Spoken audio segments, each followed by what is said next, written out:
কাজ এখনো শেষ হয়নি, কিন্তু তার আগেই দেখা দিয়েছে ভয়ঙ্কর এক প্রশ্ন। কোটি কোটি টাকা খরচে নির্মাণাধীন নদী তীর রক্ষা বাঁধ যদি আঙুলের চাপেই ভেঙে যায়, তাহলে বর্ষার ভয়াল স্রোত কিভাবে সামলাবে?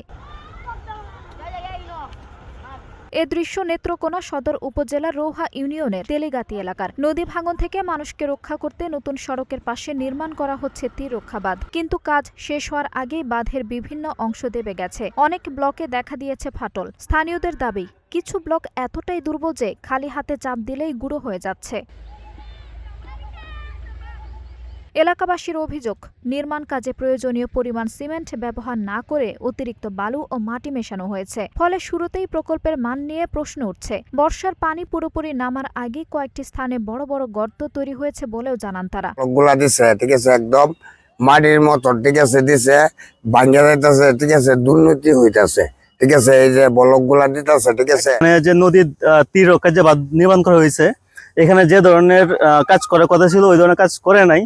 আর এখানে সরকারের যে বাজেট সবটাই নষ্ট হয়েছে। এখানে কাজ এখনো শেষ হয় নাই। এইদিকে কাজ চলতেছে, এইদিকে কাজ শেষ হয়েছে, ওইদিকে কাজ চলতেছে।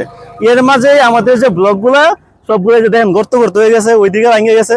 একদম মানে নিম্নমানের কাজ হয়েছে, যেগুলো আমরা এখান থেকে পরিত্রাণ চাই। এখনো কাজ শেষ হয় নাই, 2 মাস হয়েছে এই দিক দিয়ে করে গেছে। এলজিইডি সূত্রে জানা গেছে, প্রায় 5,74,00,000 টাকা ব্যয়ে তেলিগাতি থেকে ছোট গাড়া পর্যন্ত 2,450 মিটার নতুন সড়ক এবং প্রায় 850 মিটার নদীর তীর সংরক্ষণ কাজ চলছে। আগামী 26 জুলাই প্রকল্পের কাজ শেষ হওয়ার কথা। কাজ শেষ হয় নাই এখন পর্যন্ত। বিভিন্ন জায়গায় যে ডাইবে গেছে ব্লক, এই বিভিন্ন জায়গায় জায়গায় ভাঙা। আর সামনে আপনারা যদি আগে দেখেন, তাহলে সামনের যে ব্লকগুলা দিছে, মানে সিমেন্ট বালুর বলতে কোনো কাজই নাই, এটা পুরো মাটি দিয়ে তৈরি ব্লকগুলা। স্থানীয়দের আশঙ্কা, এখনো নদীতে পূর্ণ মাত্রায় পানি আসেনি। বর্ষায় পানি বাড়লে পুরো বাঁধই নদীগর্ভে বিলীন হয়ে যেতে পারে। তাই দ্রুত তদন্ত করে দায়ীদের বিরুদ্ধে ব্যবস্থা নেওয়া এবং টেকসইভাবে নতুন করে কাজ করার দাবি জানিয়েছেন তারা। মাটিতে মনে হয় তৈরি করা, সিমেন্ট একবারেই দেয় নাই, তার জন্য এই কাজগুলো বন্ধ রাখছি।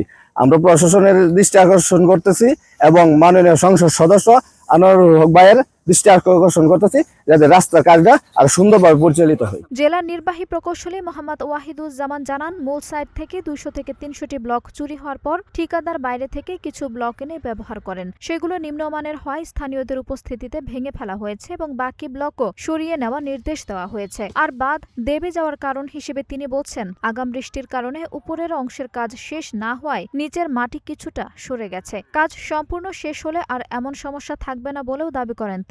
সম্ভব প্রায় 200-300 ব্লক চুরি হয়।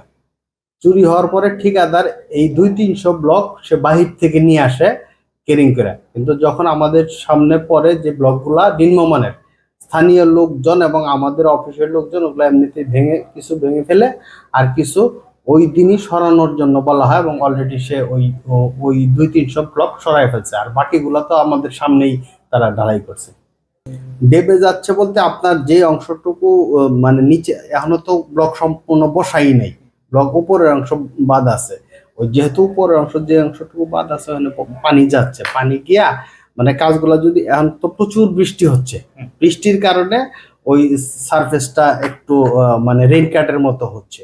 আঞ্জুম হক আরবি, নাগরিক প্রতিদিন।